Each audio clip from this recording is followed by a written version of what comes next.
Hi, welcome to the Recalculating Your Map to Joy podcast, the show about how career zigzags aren't detours or wrong turns, but the things that actually create our path to joyful work and joyful lives.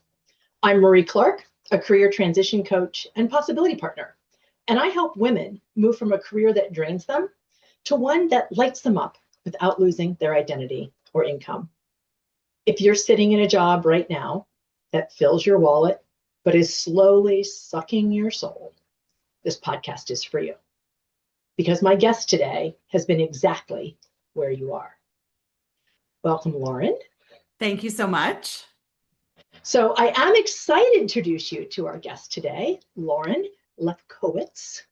And she is a multi-passionate entrepreneur. I love that, multi-passionate, and owner of Fine is a Trap. She's an executive coaching and HR company focused on partnering with corporate people who are tired of saying fine all the time when they actually mean burned out, boundaryless, and busy. But Lauren, you weren't always the owner of this company, Fine is a Trap. Give us the 30-second version of your career zigzag. Where did you start? What'd you go through? And where did you land? I started with a big shrug that I didn't know what I wanted to do.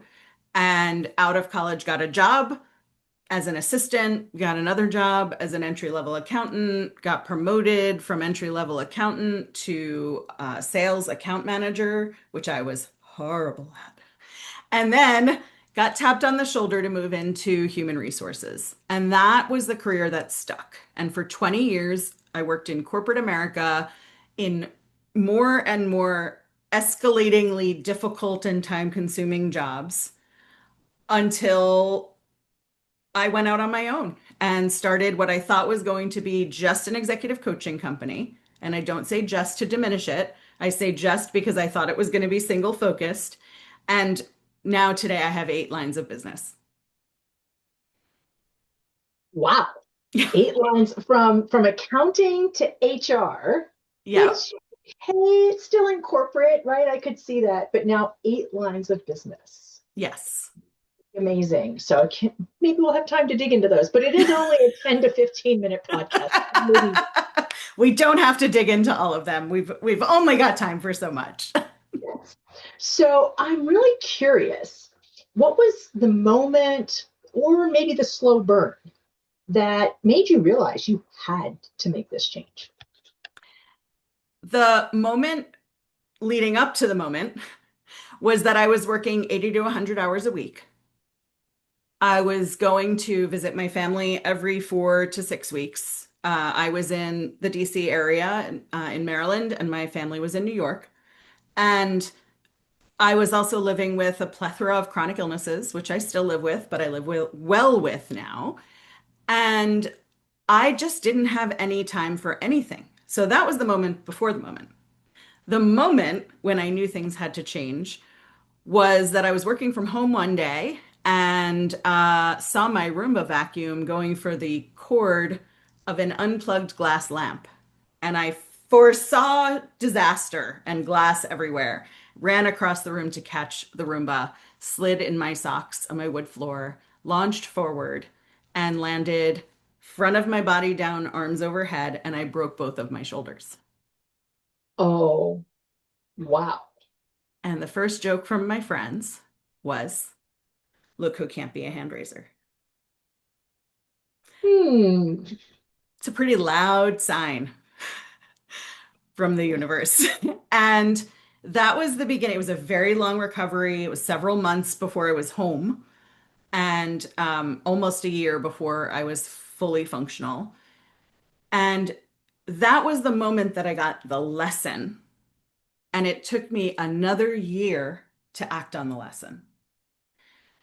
But it was the moment where I knew I can either work 80 to 100 hours a week for the rest of my life, look around me and be hyper vigilant about who needs what from me and how I need to handle things and, then collapse into bed, or I could start making different choices. And that was when I started making these different choices. And, going to the past, my multi-passion was around being the vice president of whatever you need. You need me to interim manage the finance team? Sure. You need me to handle marketing right before a conference? Okay. Whatever it was. Now my multi-passion is I really enjoy this aspect of business and this and this and this. And I fit it all into 40 hours or fewer a week because I do the pieces I enjoy. I hand off some of the pieces. I don't put a lot of effort into marketing this piece or that piece because I don't need to. And so it's really cool to have had that moment that was so loud and so egregious to help me realize that I don't want to keep saying I'm fine when I'm not fine. Yeah. So it's interesting, right? How the universe jumps in and tells us something we knew but didn't really want to admit because we're fine. Yeah, And then all of a sudden the universe says, well, I told you you weren't fine and you didn't listen. So here's your sign now. right. Yeah. So as hmm far as that transition, right? What were you most afraid of? I was afraid of making the wrong choice and the less safe choice. And I ran this sort of scenario through my head on a loop of I'm going to start something. It won't be successful. I won't be able to get a job because people will see that I'm a failed entrepreneur. And then I'll run out of money, and then they'll take my house and my car and all of my personal belongings. And then what will I do? So to jump from I might be interested in trying this thing to I will be left penniless and homeless, big jump, not a realistic jump, but it sure kept me in place. Yeah, and it's interesting. And in one of your eight businesses, you and I kind of overlap with some of that. Uh, Yes. and so that is a fairly common place that people sit with this idea of if I try something different, I'm going to end up losing everything. Yes, and I think it is really typical of the kinds of clients you and I attract in our businesses. Hard workers, high achievers, people who have typically followed a path and grown in that path and feel like, as I did, they have the sunk cost of already having waited in line to get to whatever level or job or money or company they were trying to get to, and they look around and the idea of starting over, let alone the idea of telling anybody that you think you might want to, is terrifying. And I think there's a general idea that we will have if we change careers, if we change how we manage our current career, if we let go of this work, or if we tell our boss what we need, it's all going to fall apart. We're going to be seen as incapable, which is my worst fear, quite frankly. And we're going to lose all of the stability that we know, even if the stability is unhealthy stability. When I worked 80 plus hours a week, I knew that's what I was doing. I knew that I couldn't make plans on Saturday and Sunday because you can't fit 80 hours a week in easily if you're not working at least 6 days a week. And so it's, I think the really scary thing is stepping back and saying, oh, I can't figure it out, but somebody else knows how to help me do that. Because we're just not used to asking for help. Yeah, that's true. We especially when you are used to being able to do it all, Right. right? You're the hand raiser. You are the one who manages to handle every request from everybody in your life at work and at home. To go, I can't figure this out is a really scary place to be. hmm So I'm interested. You went from this scary place, right, of being seen as perhaps incompetent or, failing and becoming penniless and, was there a moment once you made the leap that you almost went back? There wasn't actually. I am a person who, once I have decided on something, I fully decide on it and I go after it.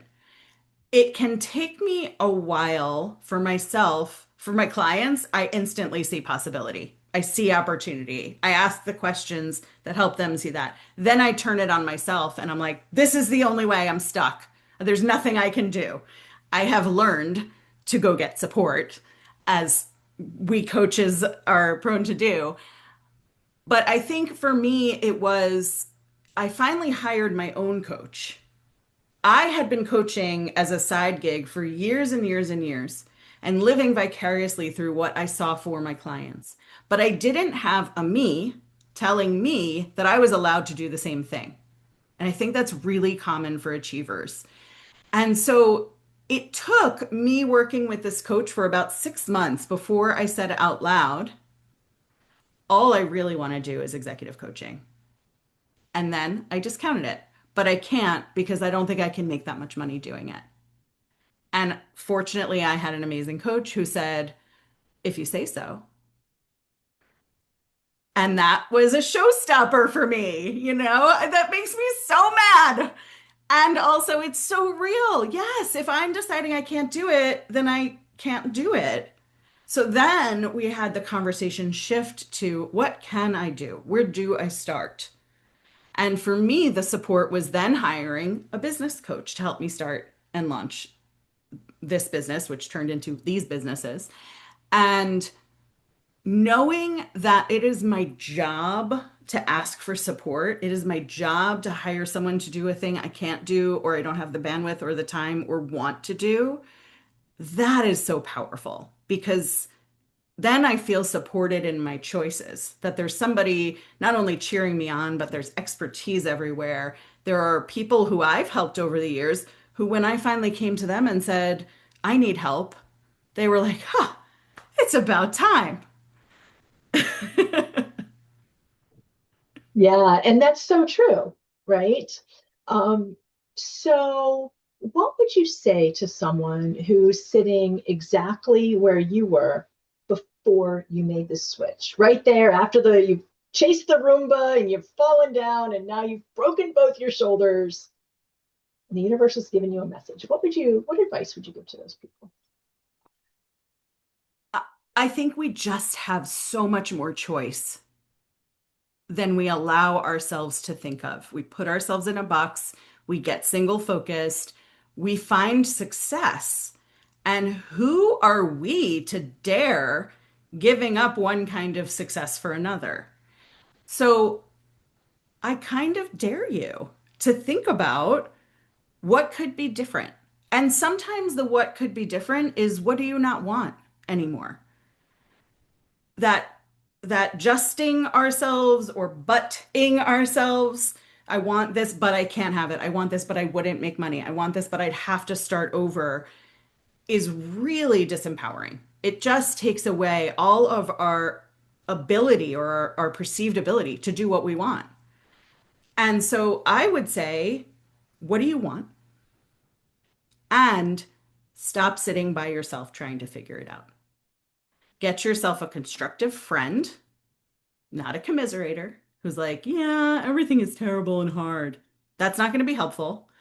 Get yourself a constructive friend, hire yourself a coach. We are who we coach. So I'm often confronted by my clients' stuff in such a great way, but we can support other high achievers. We can support other superstars. We can support the people who are saying, like, there's no joy in my work anymore, or it's fine when we know it's not fine. There's so much choice, and we just have to open our brains to allow choosing. Yeah, and I love that. I dare you is such a great statement. And we do have choices that we often can't see. Yeah. So I love your stories. Thank you for sharing those, not only your stories, but your perspective, your experience, and kind of the emotions, right, that went behind that change. So, and I know that's going to really help some people out there who are sitting in their own corporate career, working that 80 to 100 hours a week, trying to figure out where they might put something else in, really start to see the possibilities in their own career. Thank you so So, much. yeah. So, Lauren, your zigzag career obviously has led you somewhere amazing, maybe 8 amazing things. So, share with everyone where they can find you and what you're working on right now. Awesome. The best place to find me is on LinkedIn. That is where I am typically the most active. And what I'm working on right now, is executive coaching, which is my great love. It is my very favorite thing to do. I also, out of necessity, I would say, recently launched a networking company for entrepreneurs. It's a membership community for entrepreneurs who know and are laser focused on what they're doing and what they're building and haven't found their place in some of these larger groups, some of these more transactional groups. We are a relationship building group, and we're also in it for the social good. So it's called Social Good Networking. And we've just launched. We're so excited about it. And part of our proceeds are going to be going to nonprofits that are fighting for social good in the US. And that is such important work. It's important work all of the time, but certainly in the current state of our United States here in 2026, Yes. um, it's definitely deeply, deeply needed. Yeah. So if you do want to connect with Lauren, I will put her information in the show notes, as well as a little free gift she might have for you. So everyone listening, if today's story sparked something in you, if you heard yourself in any of Lauren's story, hopefully you didn't chase the Roomba and break your shoulders, but maybe you are working that 80 to 100 hours a week with no time for yourself. But I want you to know your own career zigzag story is waiting. You don't have to choose between your bills and your happiness. So if your career GPS is saying recalculating, come find me at movetojoycoaching.com. And if this podcast helped you, please share it with someone. They need to hear it. I'm Marie Clark, and this has been Recalculating Your Map to Joy. We'll see you next time. Bye, Lauren. Bye. Thank you.